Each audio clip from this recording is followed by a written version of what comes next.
Good morning बच्चों। कक्षा 10 विषय संस्कृत पाठ 3। पाठ का नाम है स्वराष्ट्र गौरवम।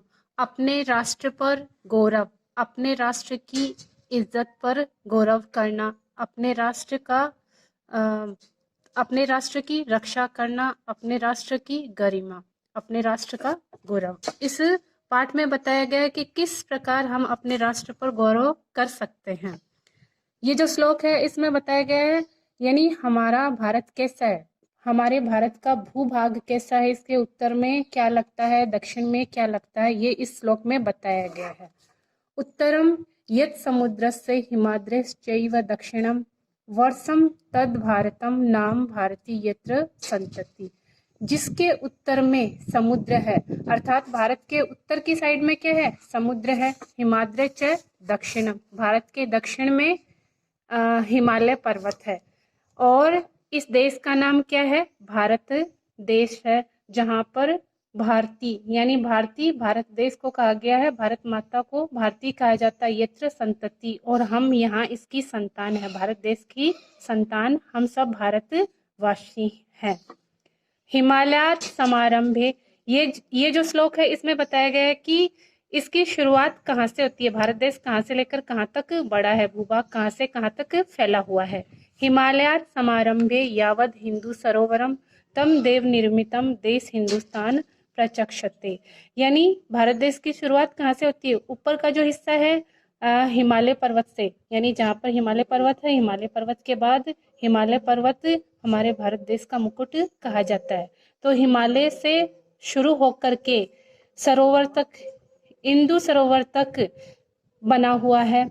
तम देव निर्मितम देशम हिंदुस्तानम प्रचक्षते, इस देवताओं द्वारा निर्मित देश को हिंदुस्तान कहा जाता है।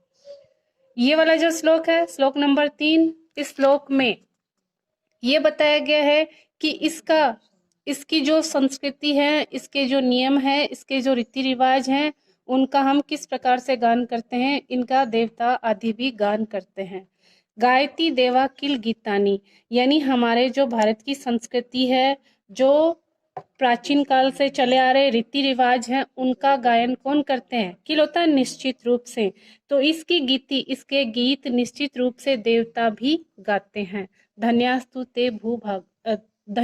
ते भारत भूभागो, और यह भारत भू भी धन्य है। स्वर्गापवर्ग पद मार्ग भूते, हमारा ये भारत देश भी धन्य है, जिसमें मोक्ष आदि की प्रक्रिया है। यानी हमारी भारत भूमि में जन्म लेने के बाद ऐसे माना जाता है कि मनुष्य को मोक्ष मिल जाता है। भवंती भूये पुरुषः सुरत्वात्, यानी हमारी भारत भूमि में जो देवता है वो पुरुष के रूप में अवतार लेते हैं। जो भारत देश में मनुष्य जन्मा है वह किसके समान है, तथा जो अन्य देशों में जन्म लेता है वह मनुष्य किसके समान है। इस श्लोक में बताया गया है, संप्राप्य भारतीय जन्म सत्कर्मसु परांग मुख है, पीयूष कलसम हितवा विषभांड मुखम आश्रित है।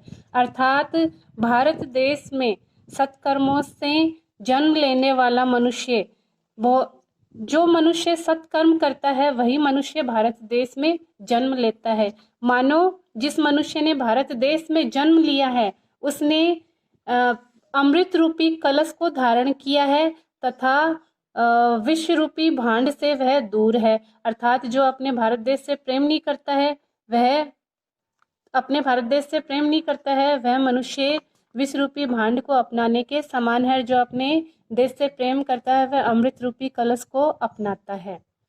श्लोक 5 में बताया गया है कि हमारे जो पूर्वज हैं, हमसे जो बड़े हैं, हमारे जो अग्रजन्म हैं, वह हमें हमारे चरित्र का निर्माण करने की शिक्षा देते हैं।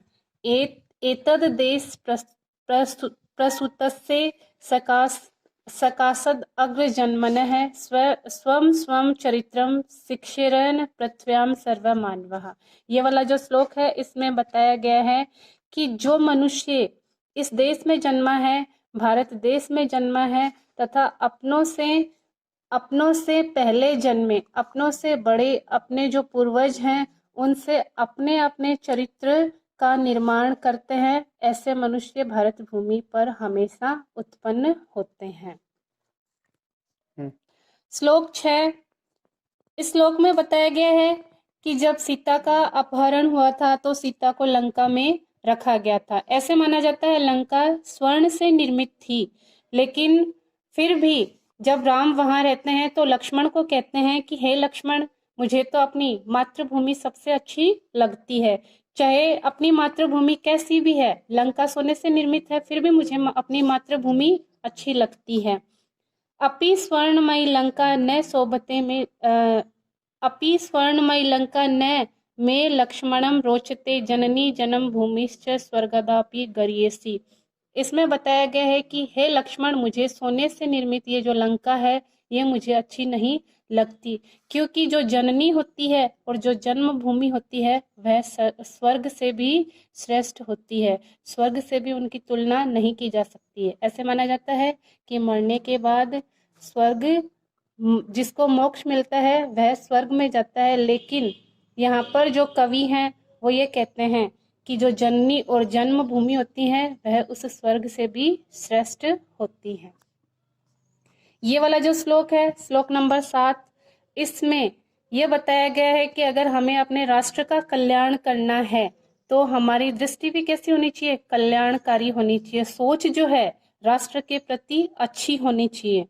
इस श्लोक में बताया है राष्ट्र दृष्टिम नमस्यामो राष्ट्र मंगलकारिणीम यया विना न पश्यन्ति राष्ट्रम स्वनिकट स्थितम।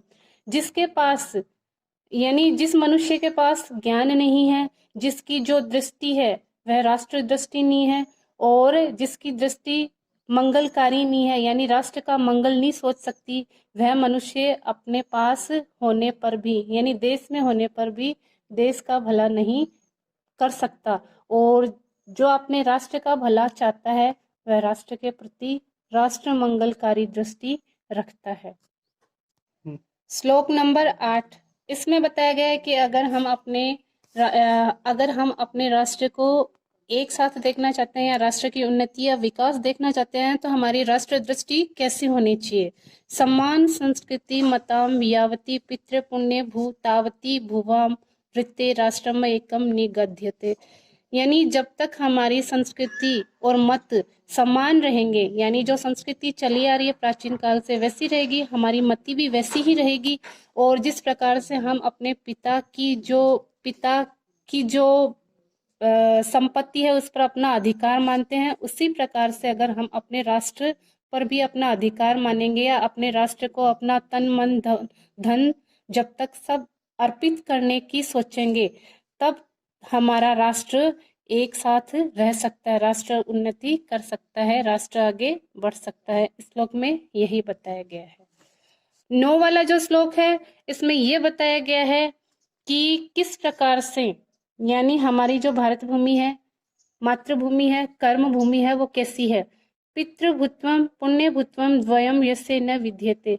जो पिता के समान और पवित्र, यानी जिस प्रकार से हम अपने पिता को सबसे श्रेष्ठ मानते हैं या फिर पवित्र कार्य करते हैं, इसी प्रकार से जिसकी आत्मा पवित्र है और जो अपने देश को पवित्र मानता है वही आगे बढ़ सकता है, वही अपने देश की उन्नति चाह सकता है।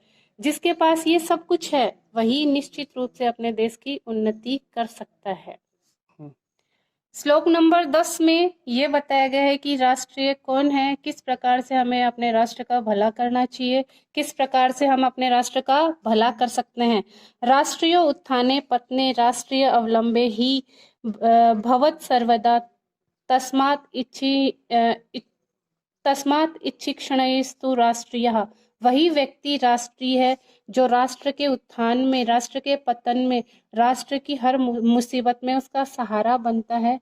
वही नागरिक मुख्य रूप से भारत का भारतवासी है या अपने राष्ट्र का राष्ट्रीय है, अपने देश का नागरिक है। श्लोक नंबर 11 में बताया गया है कि मनुष्य के पास 2 प्रकार की विद्या होनी जरूरी है, और वो 2 प्रकार की विद्या कौन कौन सी है। विद्या शास्त्रम च शास्त्रम च द्वे विद्ये प्रतिपत्ते शस्त्रेण रक्षिते राष्ट्रे शास्त्र चर्चा प्रवर्तते। इस श्लोक में बताया गया है कि हर मनुष्य के पास, हर इंसान के पास दो प्रकार की विद्या होनी आवश्यक है। पहली विद्या है शस्त्र विद्या और दूसरी विद्या है शास्त्र विद्या।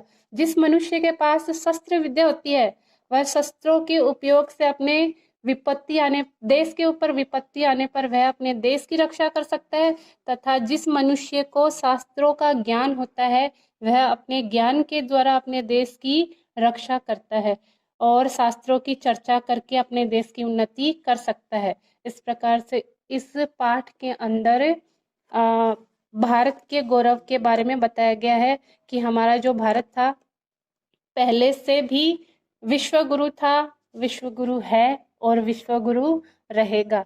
तो इस प्रकार से हमें अपने भारत देश के गौरव को बढ़ाना है और पाठ का नाम है राष्ट्र गौरवम, अर्थात हमारे राष्ट्र का गौरव। धन्यवाद।